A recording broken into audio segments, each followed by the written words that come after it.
On va accueillir Christine Louveau, toute belle en bleu. Bonjour Christine. Bonjour la belle jaune.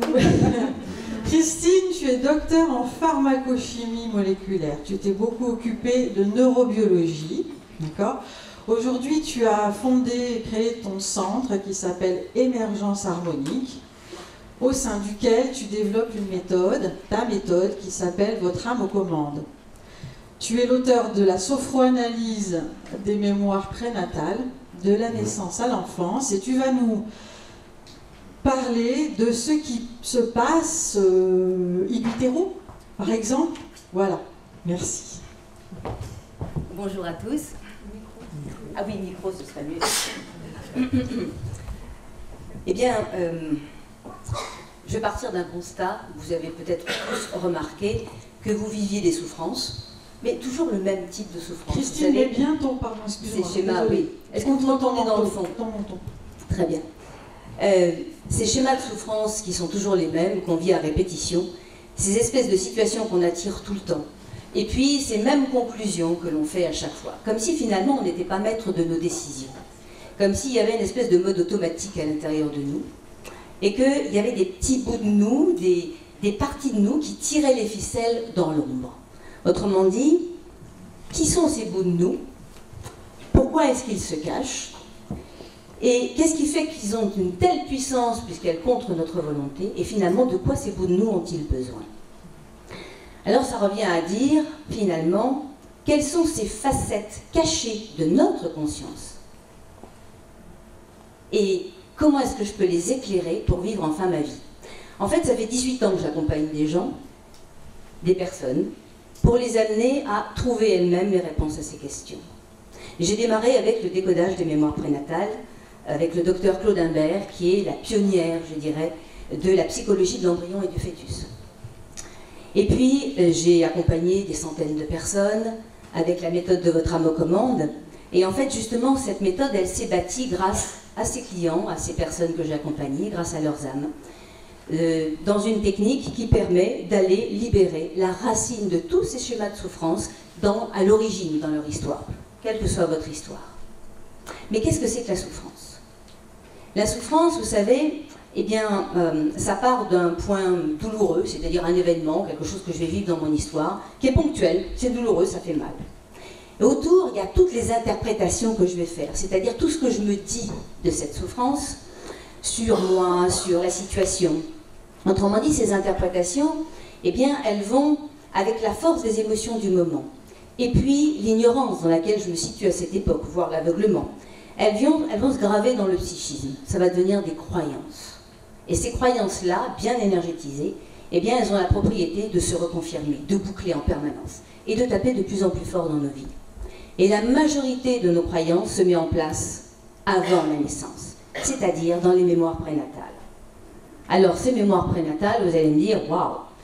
Mémoire prénatale, déjà, ça veut dire beaucoup de choses. Prénatale, ça veut dire aussi toutes les expériences dans cette mémoire que j'ai faites dans la forme et dans la matière. Alors, on appelle ça des vies antérieures. Rassurez-vous, je vais juste faire une petite parenthèse, que vous y croyez ou que vous n'y croyez pas. De toute façon, le jour où votre âme vous ramène en face de vous un personnage que vous ne connaissez pas, et qu'en explorant son histoire, vous trouvez d'étranges résonances avec la vôtre, que de surcroît, en ayant libéré le personnage en question, ça va beaucoup mieux après dans votre vie. Moi, je suis très pragmatique, je suis scientifique, c'est pas pour des prunes. Je me dis finalement, cette histoire, vous la portiez. Alors, rassurons-nous, nous avons vécu au travers de ces expérimentations beaucoup de belles choses qui nous ont fait évoluer et arriver jusqu'à aujourd'hui. Bonne nouvelle. Mais toutefois, il y a quand même, dans ces moments où nous avons quitté ces petits véhicules de matière, n'est-ce pas? Moi, j'appelle ça des véhicules de location. Il y a des moments où, en les quittant, notre conscience, qui est un flux continu, eh ben, elle n'a pas digéré des trucs. Hein, elle n'a pas digéré, il y a des situations qu'elle n'a pas aimées, il y a des apprentissages qu'elle n'a pas voulu faire, vous voyez ce que je veux dire? Ce qui veut dire que, pour rejoindre notre âme, bon, pour moi, l'âme, c'est vraiment une dimension spirituelle, hors du temps, hors de l'espace. Pour pouvoir rejoindre mon âme, enfin, et lui ramener le fruit de mon expérimentation sur Terre, eh ben, je ne peux pas partir avec ces croyances et ces émotions. Autrement dit, je vais laisser, c'est ma métaphore, je vais laisser ma petite valise, voyez-vous, en orbite autour de la Terre, et comme ça, allégée, hop, je peux rejoindre mon âme, Et je vais laisser ça. Alors, évidemment, l'incarnation suivante, je vais récupérer en redescendant la petite valise personnalisée. Hein, il n'y a pas de problème, on ne va pas se tromper. Je la récupère, et bien entendu, le but, c'est quoi? Le but, c'est de retrouver ces croyances, finalement, de les réactiver dans cette incarnation-là, pour enfin, les reconnaître, dépasser ces croyances, les transformer, et bien entendu, évoluer. Évoluer, c'est grandir en cœur et grandir en conscience. Vous avez compris. Autrement dit, c'est dans la matrice de notre mère, alors en contact ou pas avec notre père, hein, papa très important également, et bien que nous allons réinstaller ces croyances, les réactiver, bien entendu, pour pouvoir les dépasser. Alors là, en hommage au docteur Claude Imbert, eh bien, je vais vous parler, bien entendu, de ses mémoires prénatales. Je vais prendre un tout petit aperçu des croyances qu'on peut mettre en place dans la matrice de notre mère. Et j'ai pris pour exemple, j'ai choisi aujourd'hui de parler des jumeaux. Certains d'entre vous en ont entendu parler, parce que c'est un sujet qui est tellement fréquent. C'est-à-dire la perte précoce d'un jumeau quand vous êtes dans la matrice. Précoce jusqu'à 3 semaines. Alors, je suis dans la matrice et en fait, je vais vous parler de petites scénettes. C'est un peu comme si nous vivions des huis clos. Ces huis clos, vous savez, la matrice, c'est un endroit où on va vivre plein d'aventures, complètement à l'insu de notre mère. Parce que notre mère, elle est tranquille, puis alors surtout, elle n'a pas idée qu'un petit machin qui fait moins de 2 mm, voyez-vous, a toute sa conscience, toute sa sensibilité, et qu'en plus on prend des décisions qui vont impacter toute notre vie. Donc ça, la mère, elle ne sait rien, et le père non plus d'ailleurs. Et là, je suis dans la matrice, et à côté de moi, figurez-vous qu'il y a un être. Oh, c'est très chouette. C'est chaud, sa présence est rassurante. Je vis le parfait amour avec cet être-là. Une espèce de fusion que je vis. D'ailleurs, je ne sais même pas qui je suis. Je suis lui c'est moi c'est lui. Je parlais de jumeaux au sens générique du terme. Tous les deux, on joue, on danse, c'est très enfantin.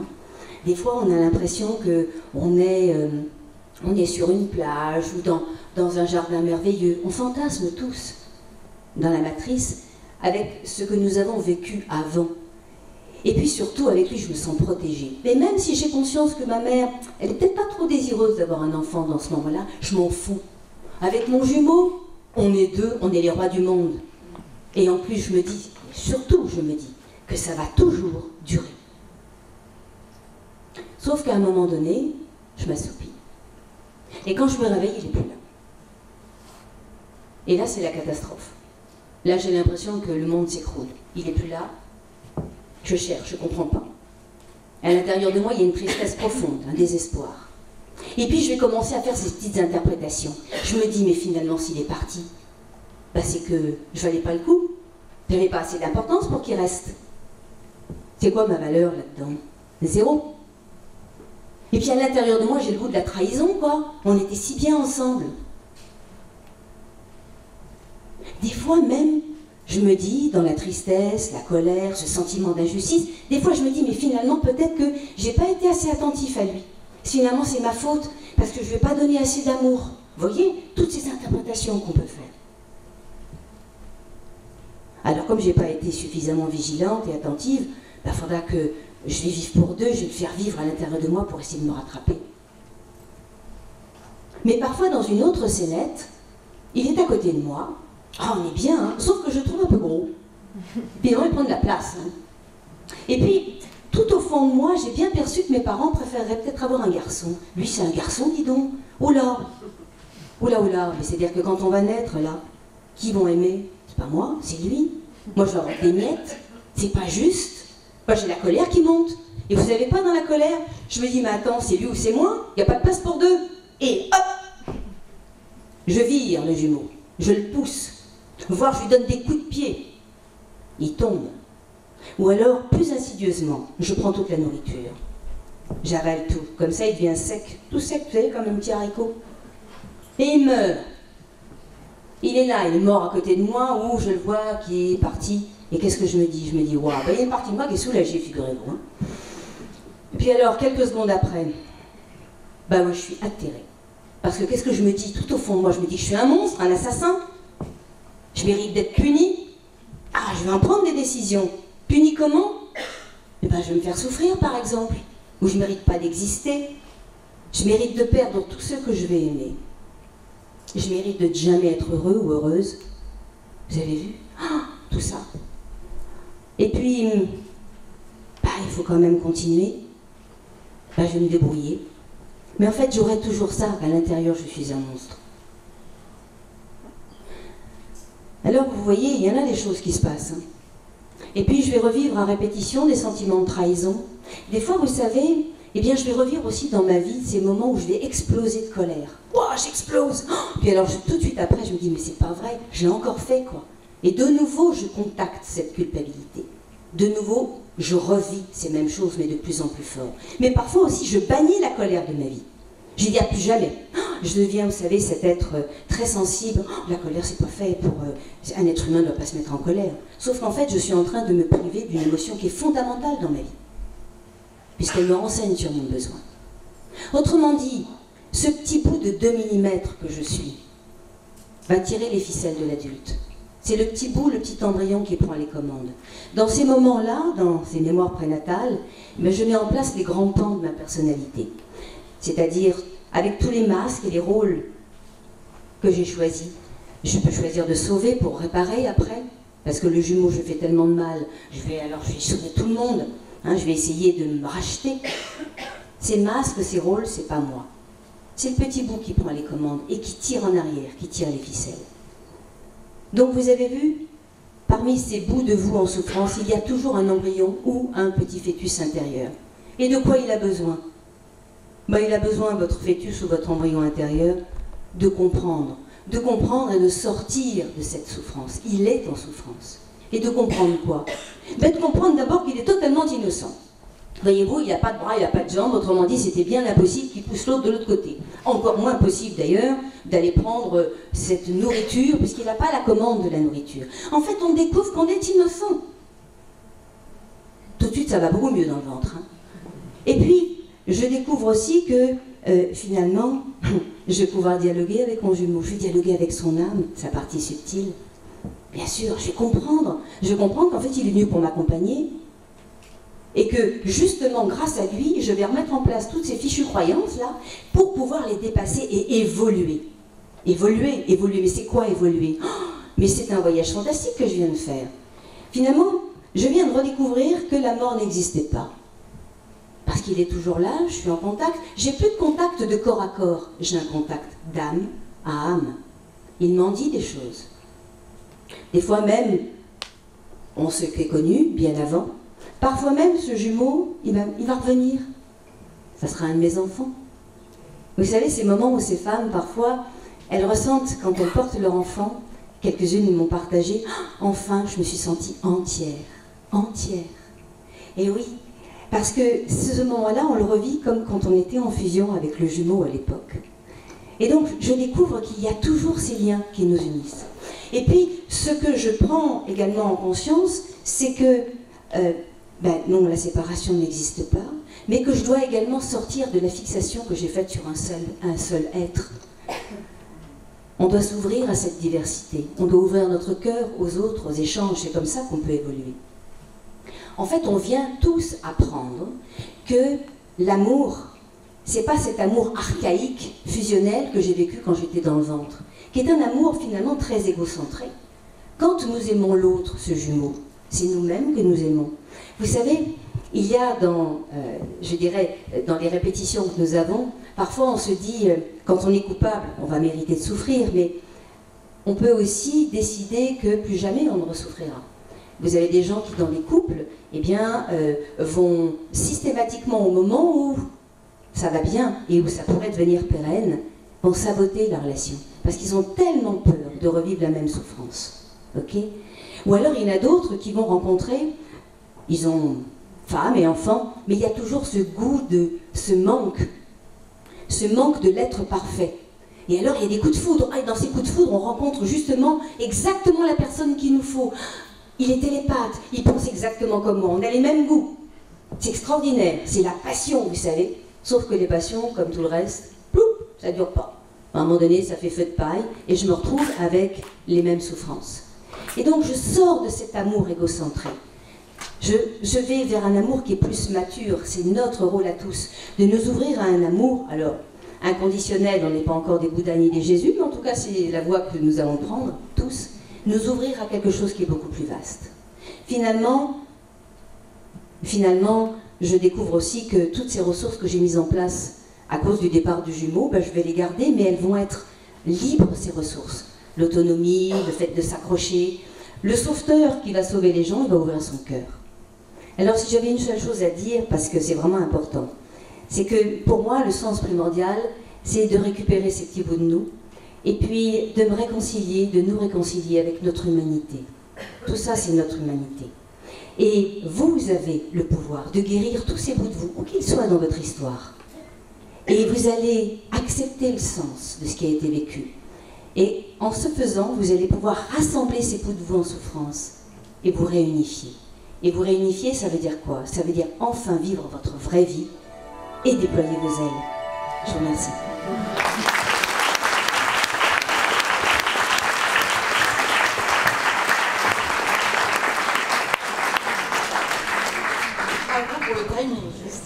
Mais j'ai pas fait exprès celui-là. Hein. Là-haut, ils m'ont inspiré, merci. Alors écoute, si je comprends bien, ok, un enfant, un bébé à venir dans une famille, il a déjà tout, on va dire, une tranche générale. Hein, il y a des parents, des grands-parents, tout un générationnel. Mais alors, nous amener sur qu'en fait, finalement, in utero, alors que le cerveau n'est pas forcément fini, complètement terminé, il y a quelque chose qui reste en mémoire de ces passages dans les 9 mois du ventre de notre mère. Ben oui. En fait, notre conscience, je disais, c'est un flux continu. Et ce qui est fantastique, c'est que si notre mémoire n'était pas stockée dans un autre endroit que notre cerveau, il serait absolument impossible pour nous, bien entendu, de pouvoir retrouver ces moments que nous avons vécus et les libérer. Idem pour les traumatismes d'ailleurs, parce que vous savez que dans le traumatisme, eh bien, on va dire que la mémoire autobiographique n'est pas présente, elle s'est un peu éclatée dans les diverses structures cérébrales. Et donc, s'il n'y avait pas une instance, une dimension supérieure, moi j'appelle notre conscience supérieure ou notre âme, dépositaire de toute notre histoire, qui puisse nous guider et nous redonner ces morceaux-là dans le bon ordre, hein, elle nous connaît, avec sagesse et amour, eh bien ce serait impossible. Autrement dit, c'est bien une preuve que notre conscience est bien un flux continu et que nous pouvons avoir accès à toutes ces informations. D'ailleurs, souvent, il m'est arrivé d'accompagner des gens qui, avant de s'incarner dans la matrice, eh bien, étaient en train d'observer leurs parents. Ils regardaient leur grand frère, leur grande sœur. Ils étaient en fait en train de prendre le pouls de comment ça allait se passer dans cette famille. D'accord. Alors concrètement, oui, si on a envie de, par exemple, s'alléger de ces mémoires prénatales, comment on s'y prend? Comment on fait? Eh bien, on va te voir. Oui, alors, non, pas moi forcément, mais en tout cas, les sophroanalystes que j'ai formés, c'est très simple. En fait, il n'y a pas ni sophronisation, ni rituel, on ne prend pas de drogue non plus, je vous rassure. C'est pas d'hypnose non plus, ça se fait en moins d'1 minute. Vous demandez à votre âme de vous accompagner, vous le demandez intérieurement, et elle vous amène directos là où vous avez besoin d'aller, et très souvent dans la vie intra-utérine. Et c'est le thérapeute qui vous pose des questions, et vous allez, au travers de vos ressentis, en répondant à ces questions, par vous-même, retrouver l'endroit, la matrice, où votre âme vous a ramené. Super, merci beaucoup. Merci à vous.